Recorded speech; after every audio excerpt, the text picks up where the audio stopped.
몇 년 전에 나는 가수다라는 서바이벌 프로그램이 있었습니다. 기라성 같은 가수들을 모아놓고 서로의 기량을 겨루게 하는 그런 프로그램이었습니다. 재미는 있었지만 처음 이 프로그램이 등장할 때부터 저는 그리 달갑지가 않았습니다. 그 프로그램을 필두로 지금은 그 아류나 모방 프로그램이 본물 터지듯 생산되어서 나오는 실정입니다. 제 개인적인 생각으로는 예술이라는 것이 그렇게 경쟁해서 점수를 받는 것이어야 하는가 하는 의문이 그때나 지금이나 있습니다. 물론 보는 재미는 있습니다. 하나님이 처음 인간을 만드실 때 사람은 서로 경쟁하는 관계가 아니라 서로 돕는 관계로 만드셨습니다. 그런데 인간이 타락한 이후에 인간은 견제와 경쟁의 대상이 되었습니다. 물론 지금도 경쟁할 수밖에 없고 경쟁하는 것이 당연한 문화가 되었지만 심지어 무한 경쟁의 시대가 되었지만 근원적으로 경쟁이라는 것은 죄의 결과입니다. 그래서 에덴을 회복한다는 것은 인간과 인간의 관계를 돕고 사랑하는 관계, 경쟁하는 관계가 아니라 돕는 관계로 회복시켜 놓는 것을 말합니다. 저는 저와 여러분의 주변의 인간 관계들이 다 돕는 관계가 되실 수 있기를 축복합니다. 오늘 우리가 읽은 말씀은 인간과 인간의 관계가 극도의 긴장과 치열한 경쟁의 관계가 되어버린 극단적인 경쟁 구도의 현장입니다. 그곳이 바로 오늘 우리가 읽은 베데스다 목가라고 하는 곳입니다. 오늘 본문에 보면 예수님이 명절에 이 베데스다 목가로 가셨습니다. 베데스다 연못은 예루살렘 성 양문이라고 하는 북쪽 문 옆에 있습니다. 양문이란 말은 말 그대로 양의 문을 말합니다. sheep gate. 이곳이 왜 양의 문이냐 하면 이스라엘 사람들이 제사를 드릴 때 양을 사용하는데 그 제사에 사용되는 양들이 들고 나는 그 문이 바로 이 양문입니다. 그 양들이 들고 나는 그 문 근처에 베데스다라고 하는 못이 있었는데 예수님이 이 명절에 예루살렘 성전 안으로 들어가지 않고 이 베데스다 목가로 왔다는 것이 오늘 본문의 기록입니다. 왜 거기에 가셨을까? 오늘 본문 1절에 보면 유대인의 명절이 있어서 예수님이 예루살렘으로 올라가셨다. 지금 예루살렘은 명절이었습니다. 아마 계절적으로 보면 6월절인 것 같습니다. 원근 각지에 있던 유대인들이 몰려들어서 명절을 지키고 있었습니다. 한마디로 예루살렘은 축제였습니다. 수많은 사람들의 시끄러운 소리와 나팔 부는 소리와 양과 염소와 나귀들이 뒤섞여서 제각각의 울음소리를 내는 그야말로 축제의 현장에 그 예루살렘 양문 곁에 베데스다라고 하는 연못이 있는 것입니다. 그런데 그곳에는 축제의 분위기와는 전혀 어울리지 못하는 사람들이 모여 있었습니다. 온갖 병든 사람들, 각종 병에 시달리는 환자들이 그 연못가에 있었습니다. 그들은 축제와 아무런 상관도 없고 관심도 없었습니다. 축제는 그들에게 사치였습니다. 명절은 그들에게 사치였습니다. 적당한 폼을 잡으며 적당한 수준의 교양 있는 대화를 하고 적당한 종교 의식으로 그들의 영혼을 달래는 그런 종교 행위는 그들에게 사치였습니다. 그들은 너무나 절박한 지금 코앞의 문제, 당장 해결하지 않으면 안 되는 절박한 마음들을 가지고 거기에 모여 있는 것입니다. 그들이 거기에 모여 있는 이유는 그 중심에 연못이 하나 있는데 그 연못에 천사가 어쩌다가 내려와서 한 번씩 물을 건드리면 물이 파장을 일으키면서 움직이는데 그 움직이는 찰나에 그 연못에 가장 먼저 들어가는 사람이 병이 낫는다는 전설이 있었습니다. 지금 이 사람들은 그 전설 하나만 믿고 수많은 환자들이 지금 눈치나 교양이나 체면 따질 것 없이 거기에 모여 있는 것입니다. 자신의 연약함, 질병, 죽음의 공포와 고통과 열등감, 패배감, 경쟁에서 오는 두려움과 이 모든 것들을 그대로 노출시킨 채 한데 모여있는 그곳이 바로 베데스다. 그곳에 모인 사람들은 육신적인 병뿐 아니라 영혼까지 병들어가는 사람들이었습니다. 왜냐하면 오늘 요한이 소개하는 이 병들은 다 저주받은 병이라고 알려진 병들이기 때문입니다.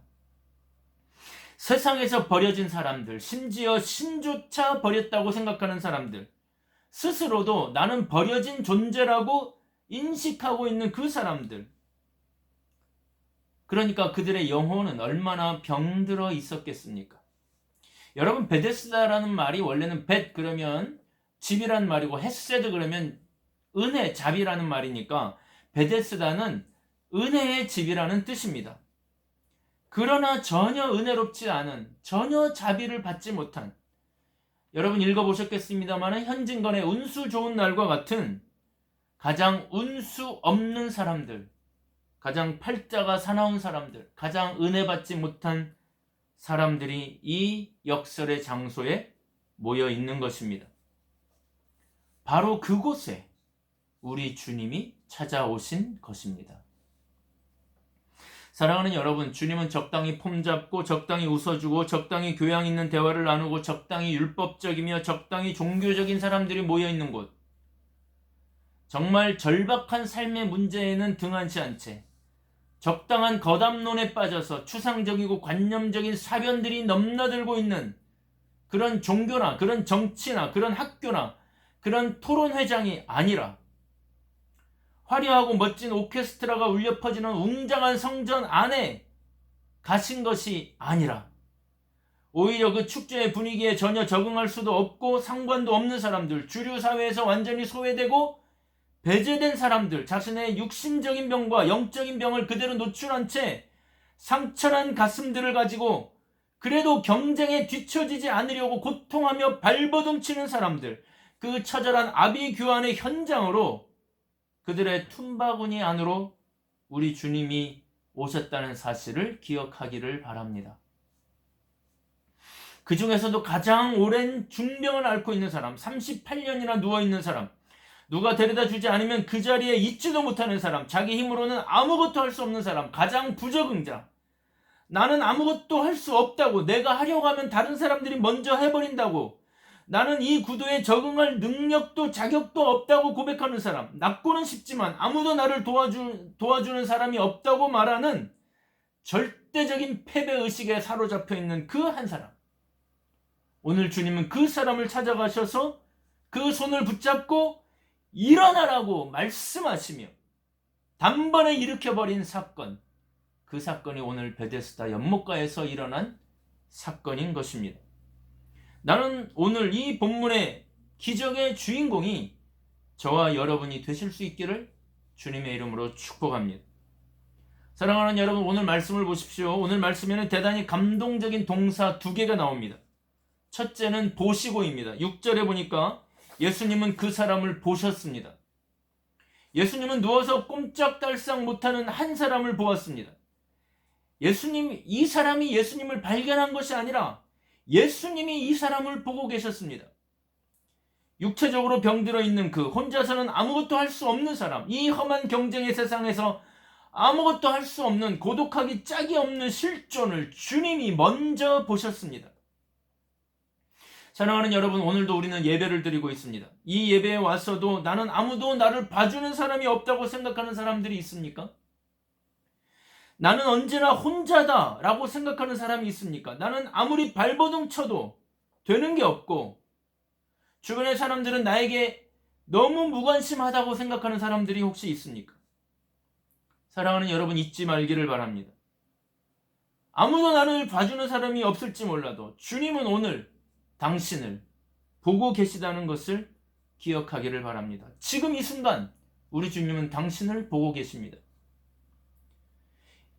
여러분의 일거수일투족을 보고 계십니다. 오늘도 우리 주님이 당신을 주목하고 있다는 것을 믿기를 바랍니다. 지금 이 자리에 나와 지금 이 설교를 듣고 있는 사람, 지금 이 설교를 듣고 있는 여러분, 힘든 마음으로 예배하고 있는 모든 성도들, 우리 주님은 일일이 각자 보고 계시다는 것을 잊지 말기를 바랍니다. 그리고 두 번째 단어는 아시고입니다. 예수님은 그 병이 얼마나 오랜 줄을 아셨습니다. 그 삶의 애환을 그 사람보다 더 잘 아셨습니다. 그 사람은 자기 육체만 병든 줄 알았지만 예수님은 그 질병으로 인해서 그 영혼조차 병들어 있다는 것을 알았습니다.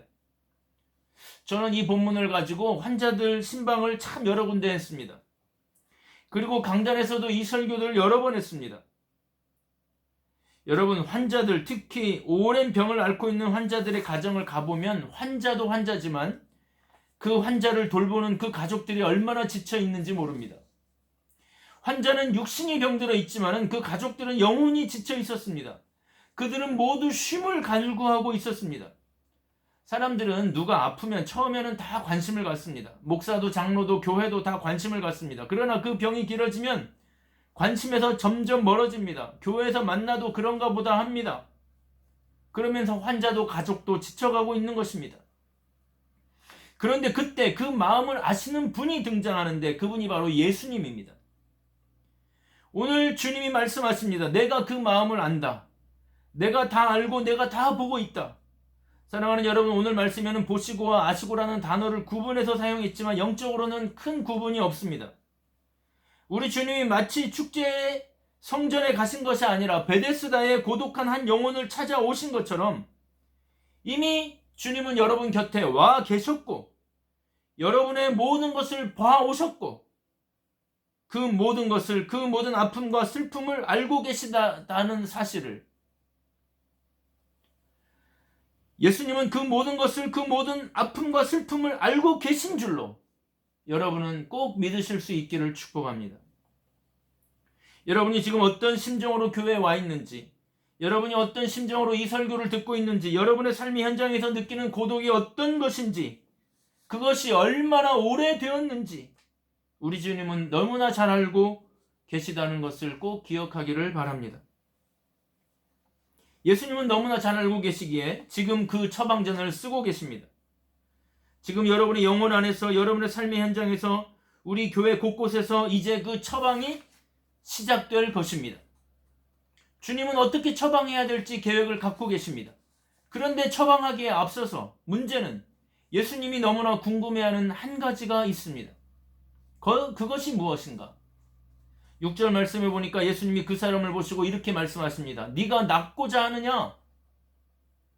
여러분, 이것은 너무나 당연한 질문 아닙니까? 낫기 싫어하는 환자가 있습니까? 그런데 이 부분에 대해서 필레이라고 하는 신학자는 이렇게 해석을 내렸습니다. 당시의 거지들 중에는 종종 병이 나음으로써 좋은 생활 수단을 잃는다고 생각하는 사람들이 있었다. 무슨 말입니까? 아프고 환자였기 때문에 구걸을 해서 먹고 사는 사람들이 많았다는 것입니다. 자기가 아픈 것이 구걸의 단서가 되어서, 전제가 되어서 그 아픈 것 때문에 구걸하면서 먹고 사는 사람들이 병이 나아버리면 구걸할 수 있는 구실을 잃어버리게 될까봐 그 병든 몸에 순응해서 말로는, 입으로는 낫고 싶다고 말은 하지만 생계수단을 잃어버릴까봐 두려워하는 사람들도 거기에 있었다는 것입니다. 그러니까 주님은 이 병자에게 묻습니다. 네가 정말 낫고자 하느냐? 38년 된 너의 병에 익숙해져 버린 것은 아니냐? 네가 낫고자 하는 마음은 진실한가? 묻고 싶은 것입니다. 오늘 본문의 이 남자는 매우 불안정한 자아를 가지고 있습니다. 자존감은 무너져 있었고 환경에 대한 불평과 불만으로 가득 차 있었습니다. 그러면서도 이 남자는 자신의 그런 환경 속에서 혹시 이런 식으로 사는 것에 안주하고 싶은 것은 아닌지, 변화를 두려워하고 있는 것은 아닌지 주님이 궁금한 겁니다. 사랑하는 여러분, 여러분은 낫고 싶습니까? 여러분의 낫고 싶어하는 마음은 진실합니까? 정말 영육 간의 건강한 삶, 정말 성경이 원하는 그런 삶, 성경이 원하는 그런 삶의 태도를 가지고 그런 건강한, 영육 간의 건강한 성경이 원하는 삶을 살고 싶은 것이 정말입니까? 적당한 가면을 쓰고 예루살렘 축제에 자리에서 적당히 어울리다가 집으로 돌아가면 익숙한 옛날 자리로 돌아가 버리고 싶은 건 아닙니까? 진정으로 회복된 영혼, 진정으로 변화된 영혼, 진정으로 변화된 가정을 이루고 살고 싶은 것이 맞습니까? 진정으로 변화된 인격을 가지고 진정으로 변화된 교회에서 이전과 다른 진짜 주님이 원하는 삶을 살고 싶은 것이 맞습니까? 그것이 주님이 오늘 궁금한 겁니다. 그것이 맞다면 사랑하는 여러분, 오늘 주님 앞에 적나라하게 여러분 자신을 노출시키시기를 바랍니다. 주님, 나는 연약합니다. 주님, 나는 상처투성이입니다. 내가 지금 쓰고 있는 이것은 가면입니다. 하나님, 나를, 내 가정을, 내 교회를, 우리 조국을 낫게 해주십시오. 나는 낫고 싶습니다. 우리는 낫고 싶습니다. 간절히 부르짖기를 바랍니다. 오늘 고백하고 기도하실 수 있기를 바랍니다. 여러분의 의지를 분명히 주님에게 드러내기를 바랍니다. 사랑하는 여러분, 오늘 이 38년 된 병자의 고백을 보십시오. 이 사람은 지금 마음에 많은 결핍과 열등감과 패배의식 속에 살고 있다는 것을 단번에 알 수 있습니다. 예수님에게 절규하듯이 말합니다. 나는 저 연못에 들어가고 싶습니다. 그런데 친구가 없습니다. 물이 움직일 때 거기에 나를 넣어줄 사람이 하나 없습니다. 저는 절망적입니다. 들어가고 싶은데 들어갈 수가 없습니다. 이렇게 절규하고 있는 것입니다. 여러분, 그 이후에 일어난 놀라운 일을 보십시오. 예수님은 그 절규하는 환자의 눈빛을 읽으셨습니다. 그 간절함과 그 애절함과 그 낫고자 하는 갈망과 그 슬픈 눈동자를 주님은 보셨습니다. 그리고 말씀하십니다. 일어나 내 자리를 들고 걸어가라. 그러자 이 사람이 자리를 들고 38년 만에 처음으로 한 번도 사용해보지 않은 다리 근육을 사용해서 자신의 근육으로 일어나 걷기 시작합니다. 이제 나는 여러분이 여러분의 근육으로 일어나 걷게 되기를 바랍니다. 누군가 일으켜 주어서가 아니라 일어나라는 주님의 말씀을 믿고 이제 여러분의 근육으로 걸으시기를 바랍니다. 사랑하는 여러분, 일어나 보십시오. 걸으면 걸을 수 있습니다. 이제 말씀을 마칩니다. 사랑하는 여러분, 오늘 추수감사절입니다.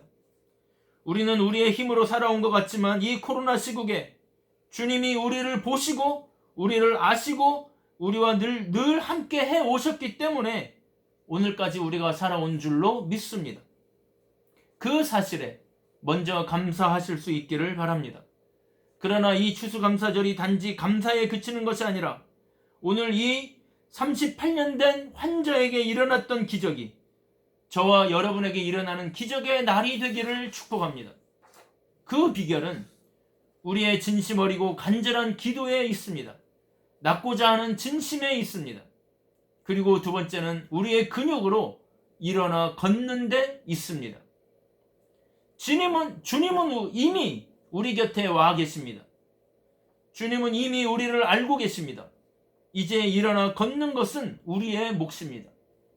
사랑하는 여러분, 오늘 일어나기를 바랍니다.